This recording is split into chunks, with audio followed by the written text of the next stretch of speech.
29일 금요일 영적 성장을 위한 가정 예배를 시작하겠습니다.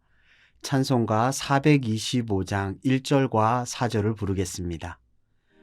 주님의 뜻을 이루소서.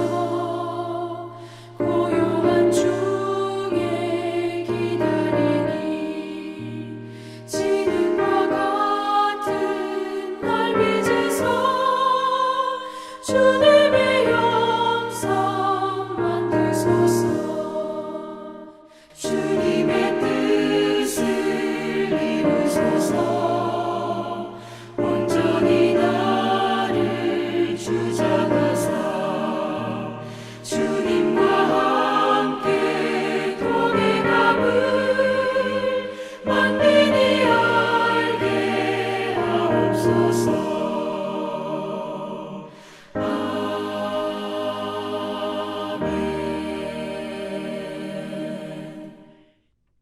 이 시간 우리에게 주시는 하나님의 말씀은 신약 성경 베드로전서 4장 7절로 11절까지 말씀입니다. 만물의 마지막이 가까이 왔으니 그러므로 너희는 정신을 차리고 근신하여 기도하라.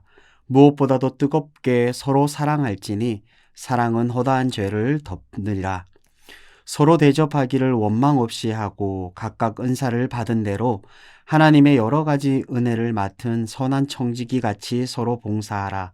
만일 누가 말하려면 하나님의 말씀을 하는 것 같이 하고 누가 봉사하려면 하나님이 공급하시는 힘으로 하는 것 같이 하라.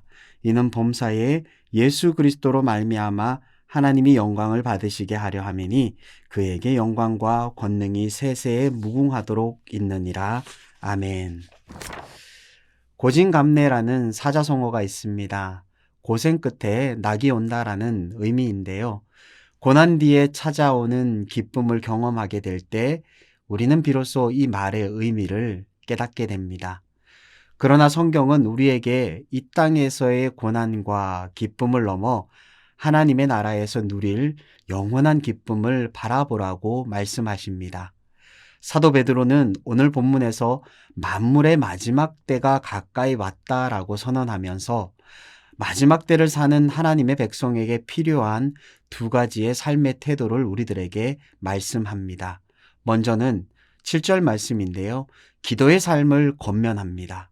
7절 하반절에서 베드로는 이렇게 말합니다. 그러므로 너희는 정신을 차리고 근신하여 기도하라. 마지막 때가 가까울수록 세상은 혼란스러워지고 사람들의 마음은 두려움과 불안으로 가득하게 됩니다. 이런 때일수록 하나님의 백성은 정신을 차리고 기도에 힘써야 된다라고 말씀합니다. 기도는 하나님과의 영적인 연결선입니다. 전쟁 중에 지휘부와의 통신이 끊기면 군대는 방향을 잃듯 기도를 멈추면 성도는 신앙의 방향을 잃게 됩니다. 그러므로 기도는 단순한 종교 행위가 아니라 마지막 때를 살아가는 생존의 필수 요소입니다. 두 번째는 8절 말씀인데요. 서로 사랑할 것을 요구합니다. 8절에서 베드로는 무엇보다도 뜨겁게 서로 사랑할지니 라고 권면합니다. 마지막 때가 되면 사람들은 사랑이 식어가고 자기 이익만을 추구하게 됩니다. 그러나 하나님의 백성은 그럴수록 더 뜨겁게 사랑해야 한다라고 말씀합니다. 왜냐하면 사랑은 허다한 죄를 덮기 때문입니다. 사랑이 있는 공동체는 서로의 허물을 덮어주고 상처를 싸매어주고 서로를 채워줍니다. 오늘 우리가 사랑으로 관계를 세우는 것, 이것은 마지막 때를 준비하는 가장 확실한 방법입니다.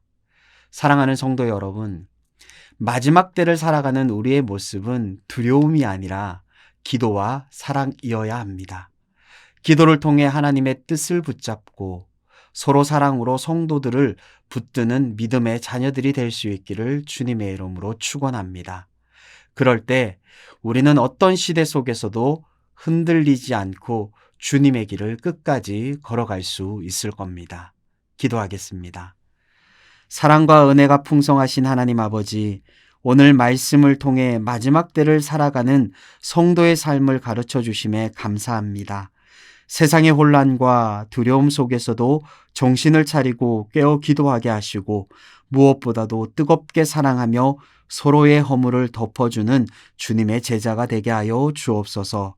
우리의 삶이 주님 오실 날을 준비하는 복된 삶이 되게 하시고 기도와 사랑이 우리의 가정과 교회에 흘러넘치게 하여 주옵소서. 예수님의 이름으로 기도합니다. 아멘.